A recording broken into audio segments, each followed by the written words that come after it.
All right, everyone. Good news this morning, or rather, maybe 2 or 3 days ago, that came out from Michigan. This is from the Central Michigan University News Group, WCMU.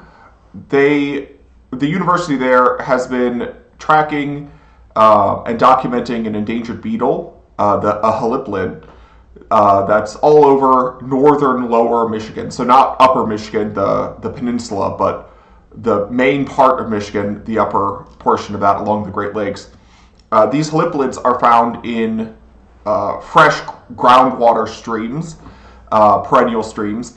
But this is the Hungerford crawling water beetle, and it hasn't been well documented in different streams.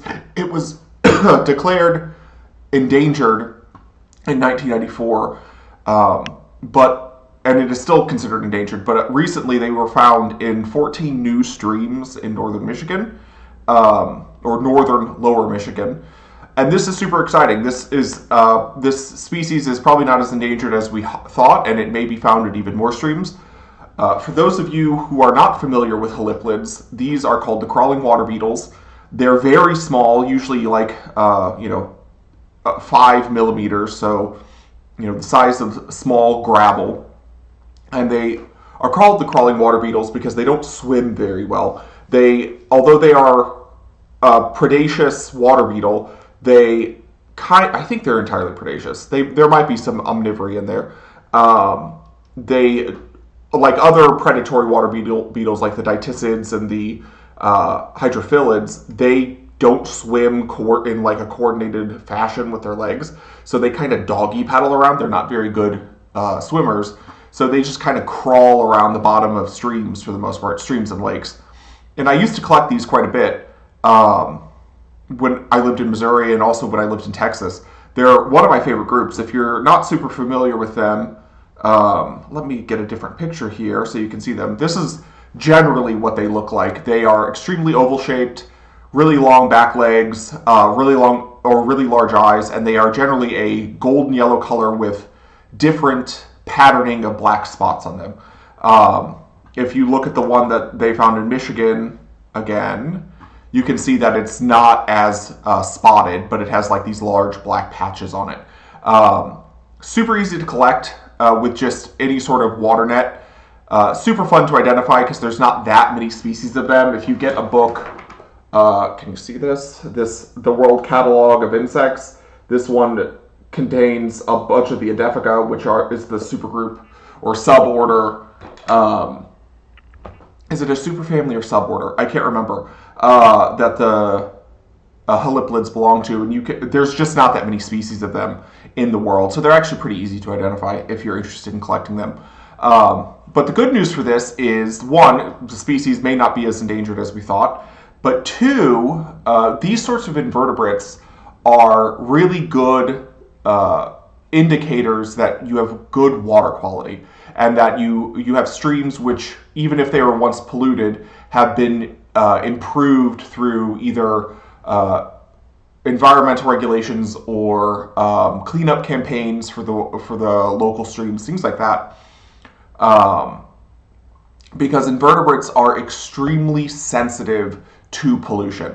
Back when I was an undergrad, a million years ago, as part of my zoology course, we had to collect vertebrates and invertebrates in surrounding creeks and document their population over the course of a year and things like that. And I ended up working mostly with the invertebrates. I collected a lot of crawdads and larval and nymphal insects, things like that.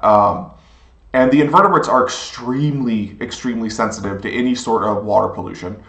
I remember while we were doing this, the creek ran by a movie theater in one of its turns, or a parking lot or something like that.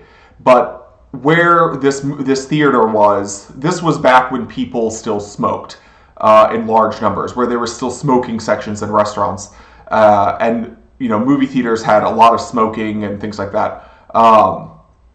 Whoever was working at this theater had collected all of the ashtray garbage and tried to throw it out, but I guess they missed the bin or missed the dumpster, or maybe the when the dumpster was tipped over into the dump truck, this a bag of these cigarettes spilled out, and this 13-gallon trash bag of cigarette butts, ended up migrating downhill and across parking lots and through some woods into the creek and spilled open. And you had all of these cigarette butts begin leaching nicotine into the stream. For several miles downstream from this point, it killed all of the invertebrates. Nicotine, if you don't know, is a pesticide. It's the basis for the neonicotinoid pesticide group. It kills a broad spectrum of insects and other invertebrates. And this just wiped out all of the insects, the crustaceans, the mollusks, just all of the invertebrates in this stream were killed or severely reduced in population size for months after this happened. So any sort of change causes a rapid decline in invertebrates. The fact that this endangered species is bouncing back means that Michigan must be doing some pretty good stuff with water decontamination and pollution cleanup and litter cleanup and things like that with the Save Our... I think most states call it like a Save Our Waterways campaign, Save Our Wetlands campaign. If you're interested in this, definitely look in your area and see what you can do for them. It doesn't take much work. They frequently do like once a year or twice a year around the river. They'll send out cleanup crews to just pick up. If you're along like the Gulf Coast, I know in Texas they do this pretty frequently with the beaches around Galveston and Corpus Christi and stuff like that, where they will do a Save Our Beach campaign and go out and pick up hundreds of bags of litter all at once. They'll get 100 volunteers together to do this. If you're on the Chesapeake Bay area, things like that, they'll do similar campaigns, and it's really important. I've talked about this before on this channel with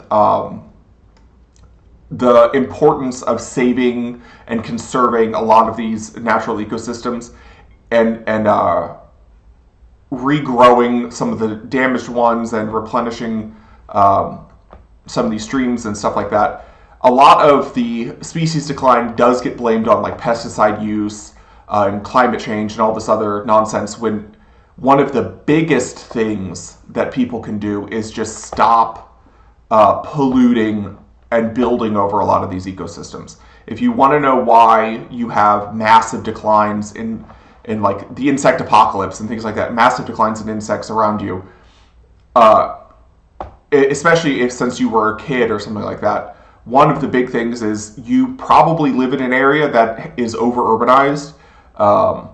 You just aren't near any pristine wildlife anymore, and if people would take more time out of their day to volunteer for these campaigns and work with reclamation, wilderness reclamation, and river reclamation and stream reclamation, you can really do a lot to undo a lot of the damage and species decline that we've seen. But I figured I'd share some good news, and I'll see you guys later. Thanks.